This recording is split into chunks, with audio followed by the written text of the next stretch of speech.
following program is available in high definition on Channel 700. This program is designed and produced by the community with the support of TV Cogeco.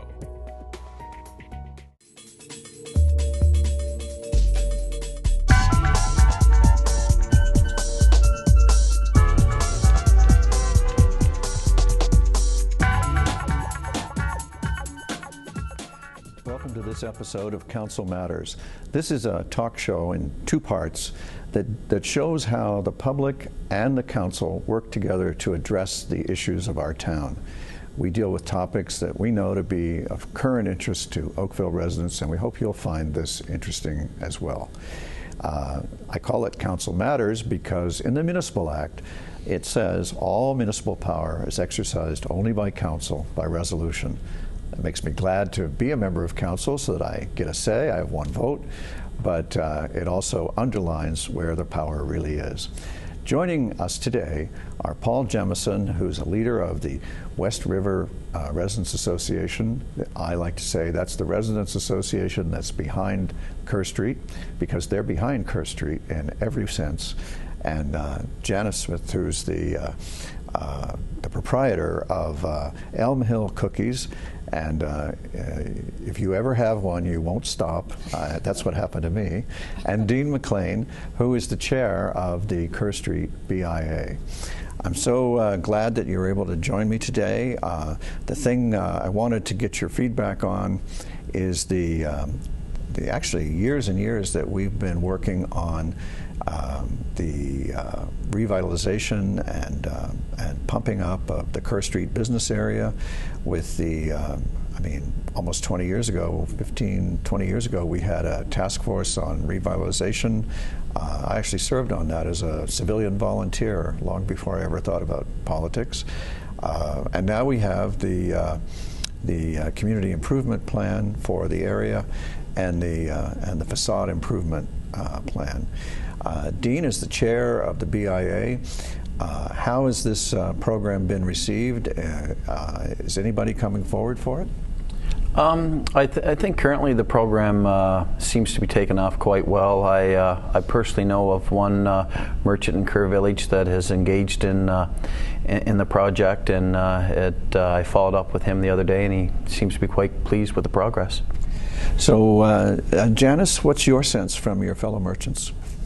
Well, I'd like to say initially that I'm thrilled to be located on Kerr Street with such a unique mix of businesses and restaurants, and I think this program will really go a long way towards helping, the merchants sort of have a better presence on Kerr Street.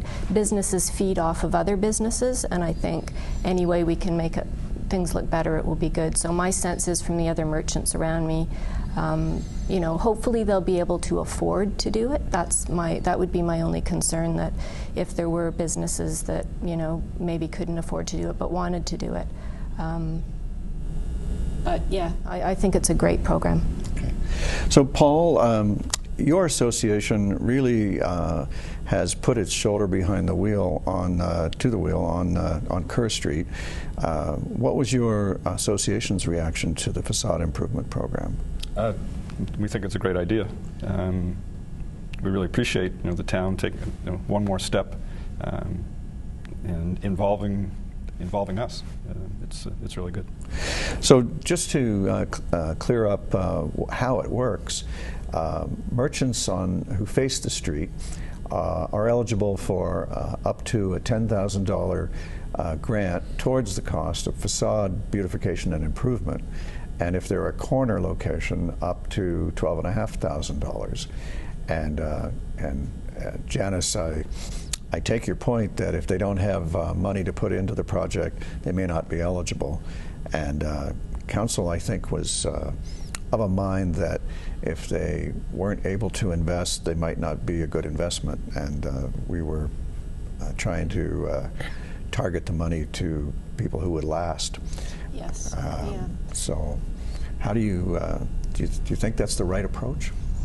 I think that anything that the town is able to do to help out, I think a lot of it is going to be up to the individual businesses, how they're sort of faring and what their financial, sort of situation is. It will also depend on the landlord as well, like if the landlord is willing to cooperate and to take part in it, because if you're renting, you know, that might not be a situation that you may be able to partake in if the landlord doesn't want to improve the building. So I think each situation will be individual, but you know, I think that the more people that can take part in it, obviously, will be better for Kerr Village. Sure.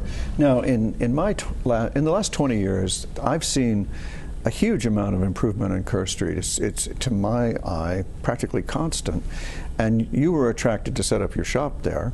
Tell us how you came to that conclusion. Well, I looked for about a year and a half before. I looked everywhere in Oakville, all areas of Oakville, and eventually, and there were a couple of places that I came very close to putting my business. I am so happy that I ended up on Kerr Street. That there could not be any better place in Oakville for my business than Kerr Street. The parking is wonderful. The other businesses are unique and individual. The rents are lower than other places in Oakville. My landlord is amazing, so I really could not have asked for a better place to position my business. Okay. Dean, I mean, you've been on the street for a long time, 15 years or more. What's your perception of the trend over those 15 years? Leave aside winter. I've really noticed, I know when we first came to Kerr Street in Kerr Village 15 years ago, I thought it'd be incredible to see 5 years. And then 15 years later, I really notice everything positive changes on the street, a positive atmosphere with the vacancies in shops filling up. You know, 10, 12 years ago, there was nothing to see, 25, 30 places available for rent and lease, and now I think we're currently in the 90–92% range occupancy filled. So I think the trend is definitely in a positive direction. So, Paul, how long have you made a conscious decision to move your family to the Kerr Street area? How long ago was that? Just about 7 years ago now. So, obviously, some of the growth and excitement in Kerr Street drew you there. Has your bet paid off? Has your faith been affirmed? Definitely. We're at Dean's shop at least once a week. We can walk there, not once a week, but pretty regular at the cookie shop. And just seeing, you know, in the spring when the town works with the BIA, the flowers that go up and the care that gets taken there, it's a really great feeling. Now, they tell me that whether it's a strip mall or a shopping mall, enclosed or otherwise, or a downtown street like Kerr or Bronte or Oakville, that the mix of businesses is important in order to have traffic all day long. So you want a morning business, you need a noontime business, you need an afternoon business, you need an evening, and so on. As a family living near Kerr Street, do you find that you have the mix that you need to attract your interest at various times of day? Oh, for sure. The coffee shop, get lunch from Dean's Place sometimes. Stoney's is a popular midday thing for us to do. But then the diversity, you know, it's not everywhere you can just go down and pick up all your Mexican food ingredients like you can on Kerr. Now, is it your perception, Dean, that there's anything mixing from the mix? Are you happy with the mix? I mean, you're the chair. We sort of think of you as the chef. Well, I feel we've come a long way, actually. Again, relating to our personal business, I remember when we first come in, you know, you wouldn't see one antique shop, you would see 7, and you wouldn't see one laundromat within a block. You had 4. And I've noticed it's trickled down, that you know, it's spread itself out more evenly. We've diversified more and have different types of businesses to suit different needs for the merchants and the people that shop in Kerr Village. So I think it has a multitude of different types of stores that appeal to the general public. Now, I know personally of a lot of my friends whose kids are starting families, so they're late 20s, early 30s, which kind of types my generation. But they're setting up their first homes and having their babies and raising their kids, their little kids, in the Kerr Street area. Has that had an impact on business on the street? I've noticed a change with a youth infusion. Now, the funny that you'd mentioned that in the last probably 2 or 3 years. So I guess in answer to your question, yes, we see more strollers coming up and down the street, which is a great sign. You know, not that we don't want to see the elderly, but there's a good mix of youth with seniors. So yes, it's been positive that way. Janis, who buys the cookies? I have a huge demographic. Kids right up to seniors buy our cookies. We have people coming from Toronto, but primarily my demographic is in Oakville. But we very much feed off the other businesses.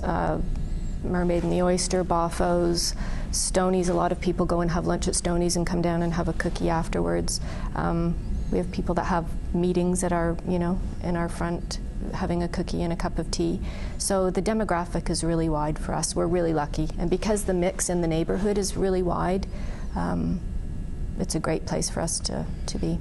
Now, the folks that come in from outside the neighborhood, how do they get there? How do they find you? We have a lot of cookies that go to hospitals, that go to doctors' offices, a lot of corporate clients, and they find out about us that way. So they'll, we have doctors that come from a hospital in North York to come once every couple of months just to buy a bunch of cookies. So it really depends. We try and put our sort of put our brand out there, and we do a lot of charity work as well. So we do baskets and things that go to the events that have a lot of people at them. So this sounds like the classic marketer's dream of word of mouth marketing rather than paid advertising. Is that your model? Yes, I mean, I've tried paid advertising, but I think word of mouth certainly works best. We had a mum that came in and said to me the other week, she said, "Everybody's talking about you at the bus stop." So that's fantastic for me. I love that, and that's I couldn't ask for any better. You're a business case study for the word of mouth marketing model. I want to thank you guys very much for talking with me today. I'm going to be back in a minute with 3 members of council, and we'll talk about the facade improvement program and bring a little more clarity to that. You might be interested in how we're funding it. And thank you very much for being with us so far. We'll be right back to show you how council matters.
Welcome to the second half of Council Matters for today.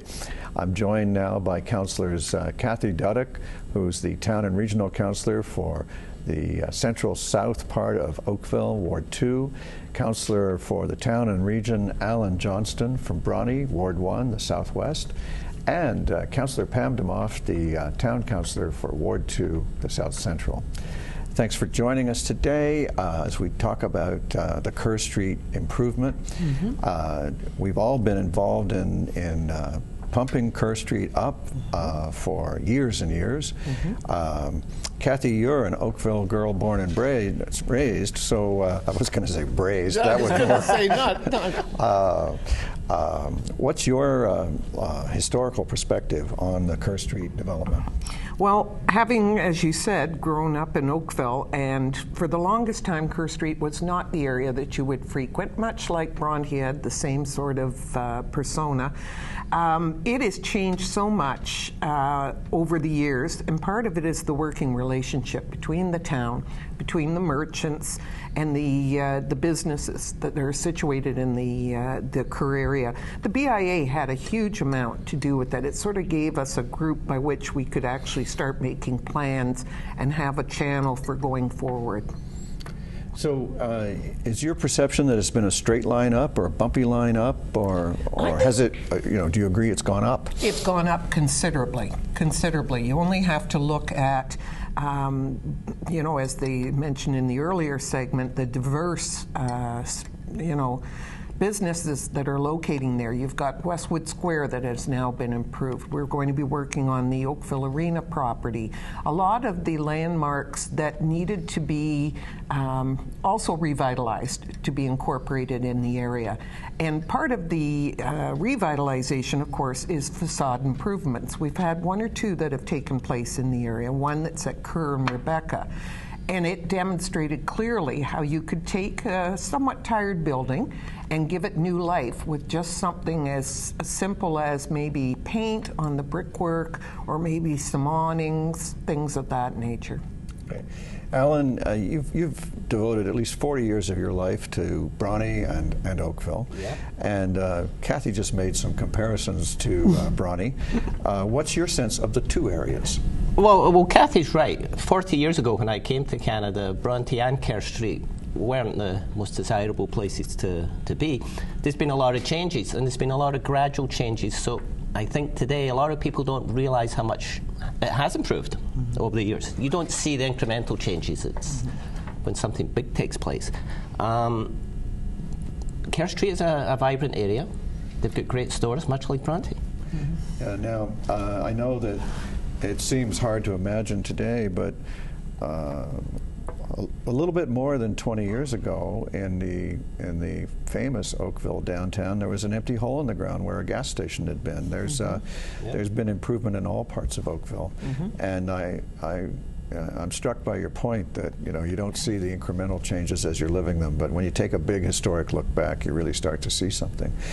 Pam, you've invested a lot of your life in the Bronte area since you came here, and I know you're proud of London and everything, but I find that you're an even bigger booster of the South Central area of Oakville and Kerr Street.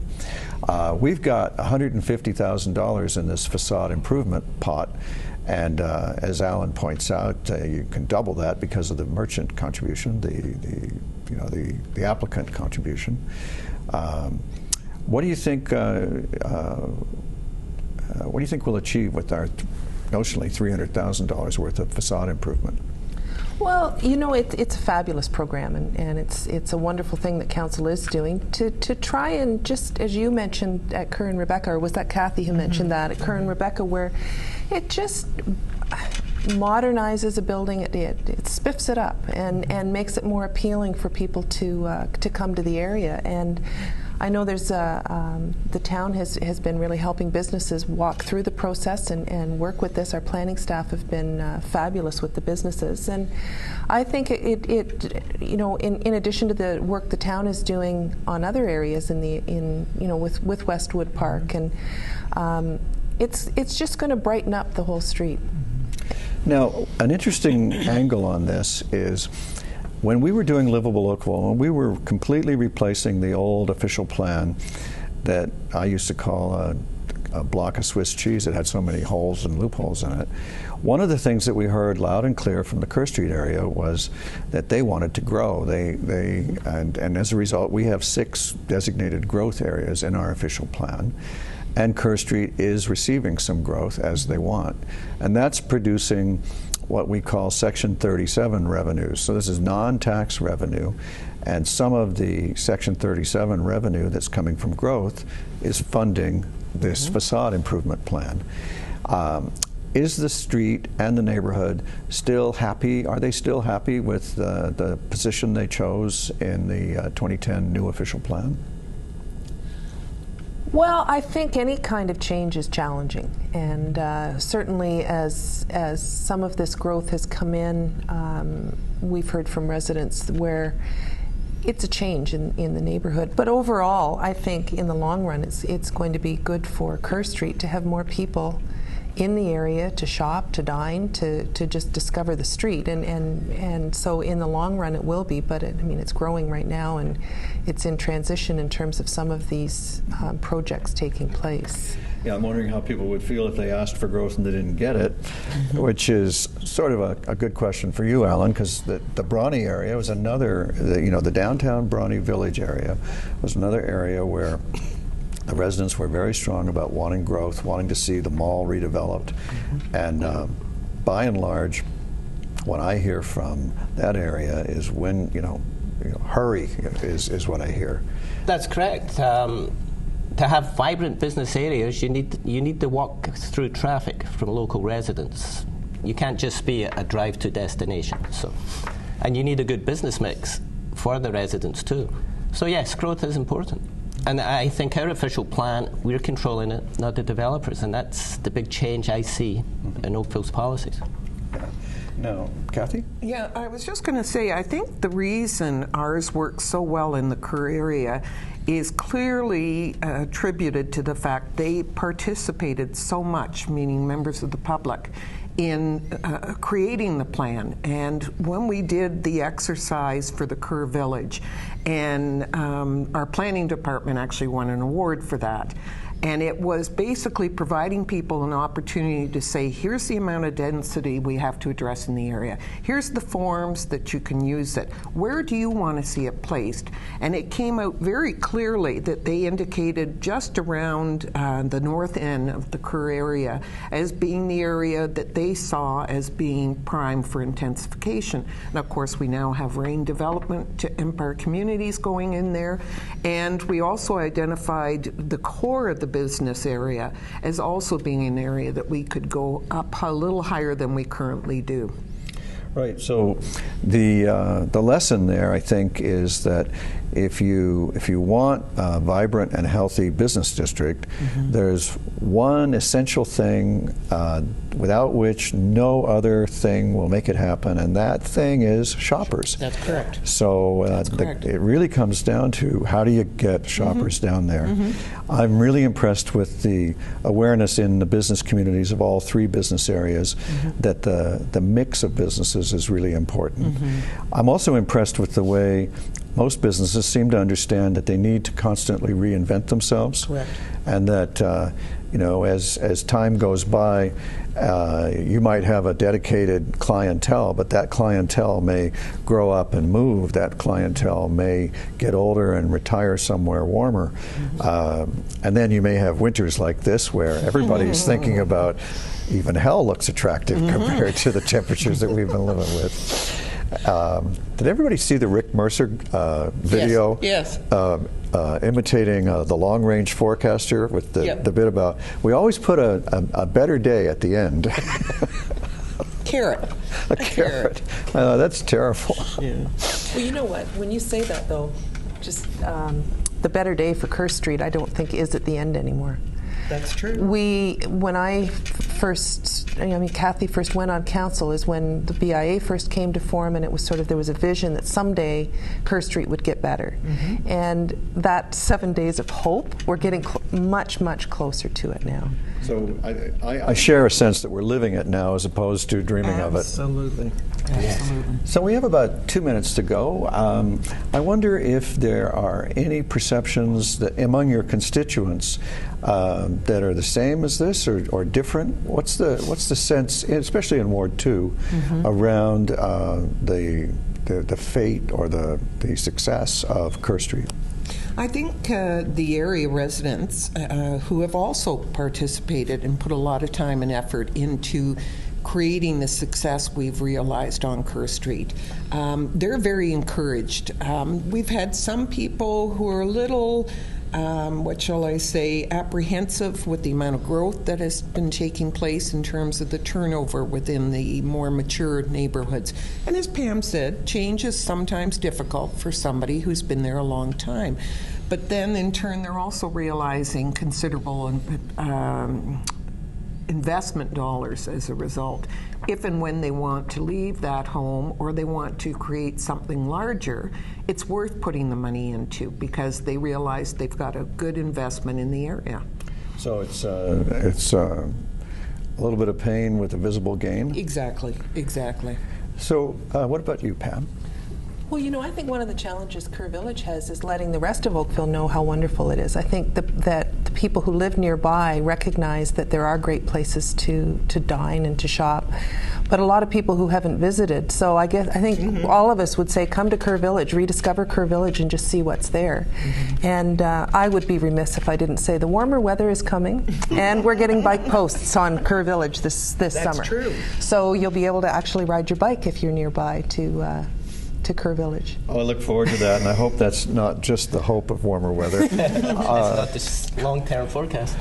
So, Alan, in the last minute that we have here, are there lessons that your ward's residents can draw from the success of Ward 2? I think the success is in all the different BIAs, and I think we need to share best practices. What works in one may work in another. You may be able to tailor things. So definitely, you've got the facade program in Kerr. We're looking at that with great interest in Bronte to see the successful take-up. In Bronte, we're doing the economic revitalization program. Hopefully, we will be able to share that with the other BIAs, and they can get some ideas of how to improve their businesses as well. It's wonderful the way each BIA wants what the other BIA has, and they're not always aware that when they're doing that of what they already have themselves. Very true. So it is a lot, from the mayor's perspective, sometimes it's like having 5 or 3 kids and each one's going, he got more than I did. And you're Bigger saying, piece of the pie. And you're saying, your mom and I, we try to make it even. Yeah, I think you have to share ideas for the economic prosperity, not just of the individual areas, but the whole town. I've often wondered if we couldn't get a bit of a some kind of a fusion of the 3 BIAs to at least meet with each other regularly, if not someday actually merge. And I hear from merchants in all 3 areas an interest in that approach. Have you had any sense of that as well? Yes, I have actually. And actually, I was watching one of your previous programs when you had Doug Greco on from Bronte. We'll have another show and we'll come back and talk about that. Okay. Because I think we've just about run out of time. Thank you very much for joining us to see how council matters.